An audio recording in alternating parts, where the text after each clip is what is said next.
In this video, I'm going to share with you how you can get people to join your membership site, so stay tuned.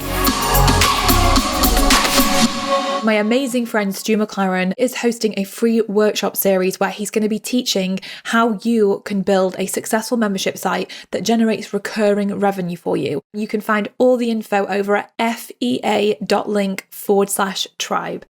Hey, you are watching Ask Carrie, where I answer your business questions. And an amazing question came in from Elizabeth. Elizabeth said, in your experience, what has been the most successful way to bring people into your membership site? This is a great question. I get asked a lot. People want to know how I've built a membership of over 5,000 members. It just depends on where you're at in your business in terms of what strategy will work best for you. So firstly, I want to share a little bit of my experience, and then I'm going to share my thoughts around what I think works best depending on the size of your audience and where you're at. So for me, when I launched my membership back in 2013, I just launched it and I got it out there and I was just marketing it all the time. And so for the first year, I was just putting it out there, getting people joining up, telling people about it, tinkering with Facebook ads, putting it out on social media, emailing it out to people, what we had going on. So I was doing that for the first full year. At the end of that first year, we had 1,000 members, which was amazing. I was just like, couldn't believe I'd figured out a way to get to 1,000 members.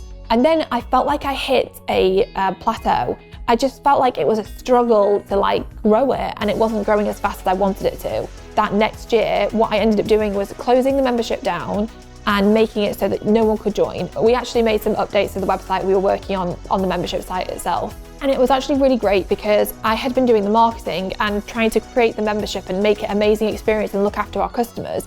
And trying to do all of those things at the same time was pretty overwhelming, especially at the beginning when it was pretty much me, myself and I. So when I closed it down, not closed the membership, but I had all my members still, but I just closed enrollment. It was great because I could just focus on creating an amazing experience for them and looking at how I could do a big launch when it reopened. So when I switched to this closed model, what then happened was I did a launch and I did a 3-part video series, which was free, and that led into me opening up enrollment to the membership. And in that time, when the membership had been closed for a few months, I'd built up a wait list of people who were interested to join the membership when it reopened. So when I reopened, what I had in a 7-day enrollment period, I got 1,200 people to join. I was like, what? It's taken me 7 days to get 1,200 people. It just took me a whole year to get 1,000 people. So I was like, wow, this is incredible. Like the power of a launch, of really ramping up to create visibility and offering amazing value, and then putting an offer out there that's only available for a limited amount of time. It's a really great combination for bringing members on board. So I was doing launches for a good few years. And then what I found when I hit like 4,000, 5,000 members is it plateaued again. It was really hard to create more growth because you either have to significantly scale your launches or you just can't create the same level of growth. So then it's switching out to an evergreen model. So we're going back to being open all the time, but doing it through an evergreen model. So where people can, take a quiz and join the membership, or find a workshop and join the membership, and having those funnels built out. In my experience, different strategies work best depending on where you're at. So if you're just starting your membership and you're not sure what the best way to get new members to join is, I would personally suggest to have it open, especially if your audience is smaller. If you've got a small audience of people, you don't want to have a launch and then 3 people join and you've closed enrollment and you're like, bloody hell, got 3 people in and now I've got to do all this work for 3 people. It isn't financially viable. And don't get me wrong, you can learn a lot from that experience. You can learn a lot from 3 people in your membership. But what is better, I think, is to have it open so that you can experiment and play around with what works. So for example, let's say you're going to do a webinar every week, and from that webinar, you're going to open enrollment. So you would invite those people on that webinar with you to join your membership. If you do that every week, even if the first week 3 people join the webinar, and then the next week 5 people join, and then the week after 3 people join again, and the week after 10 people join, and you keep looking at how do I get people on this webinar and how do I get it to convert really well.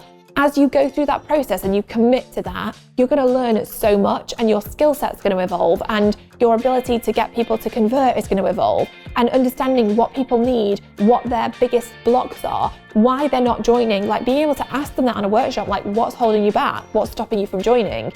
As you do the workshops on a regular basis, then you're going to learn so much. And once you've nailed that, once you know, okay, this converts really, really well, it's going to help you it's going to help you to like grow the membership. But doing the workshops every week is powerful. You'll build your email list and you'll add new members and you'll learn how to convert. Once you know how to convert, then as your audience builds and as you get more confidence and you can convert better, then you could look at doing a launch. And which a launch is good especially when you've got a bigger audience to go after. But then you're not just risking it all on this big launch for something that you don't even know converts. You know your messaging converts, you know it works well. So when you transition that into a launch and you are saying, right, I'm doing this big launch and I'm going to do this for free, I'm going to do this workshop for free, or these series of workshops for free, or I'm going to take the knowledge I learned from doing these workshops and I'm going to turn it into a free video series, or I'm going to turn it into a free live challenge that people can do with me inside of a Facebook group. Whatever you want to do, but you know your messaging converts, then you could do a bigger launch, you could run Facebook ads, you could get more people signed up, and then you close enrollment, and maybe you've enrolled 100 people or 200 people or more, and then you're like, wow, this was really effective. Now I can close and I can focus on nurturing my members, on creating an incredible experience, and I can keep it closed. And when you transition into a launch model as an open enrollment, closed enrollment, that can help you scale fast at like a certain stage of your business. It's great for like scaling. I think it's all about experimenting. It's all about playing around and just seeing. But the most important thing is actually looking at, how do you get your messaging to convert? How can you get people to join your membership? Once you have got that down, whether you choose to do it evergreen, as in you're marketing it all the time, or whether you choose to do a launch model, you are going to be able to get it to work and convert for you. So that is what you've got to figure out. How are you going to get people to join your membership site? And I think starting by hosting workshops, free workshops, getting people to join you for them, understanding what they want, what they need, where they're at, what their blocks are, what their struggles are, what their desires are, and looking at why they're teetering on the edge of joining is a really powerful way to gather that information, so that then you can go on to either have a great evergreen model or a great launch model. So I really hope this helps. There's obviously a lot of moving pieces to getting members on board to a membership site and to build a successful membership site. I've got tons of resources on this. So if you want more help, then head over to fba.link/memberships for all the goodness and all the info. And I will see you next week for another episode of Ask Carrie.